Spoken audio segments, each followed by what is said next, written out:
కేంద్రంలో బీజేపీ ప్రభుత్వం 29 కార్మిక చట్టాలను 4 లేబర్ కోడ్స్గా మార్చింది.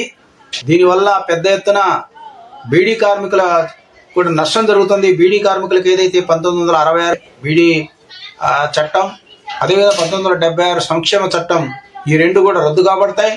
అందుకనే కార్మికులకు కార్మిక సంక్షేమం నష్టం జరుగుతుంది.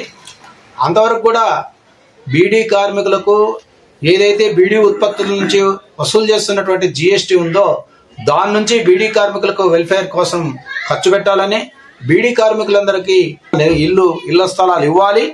అదేవిధంగానే బీడీ కార్మికులకు ఈరోజు ఈఎస్ఐ క్లినిక్లన్నీ కూడా మూలబడ్డాయి, మొబైల్ వ్యాన్స్ కూడా మూలబడ్డాయి. వాటన్నిటిని పునరుద్ధరించి బీడీ కార్మికుల సంక్షేమం కోసం కృషి చేయాలని రేపు దేశవ్యాప్తంగా ఫిబ్రవరి 12 జరిగే సమ్మెలో బీడీ కార్మికులందరూ కూడా పెద్ద ఎత్తున పాల్గొని జయప్రదం చేయాలని చెప్పేసి సిఐటియు, అదేవిధంగానే ఏపీ బీడీ కార్మిక సిగార్ అండ్ వర్కర్స్ యూనియన్ విజ్ఞప్తి చేస్తా ఉంది.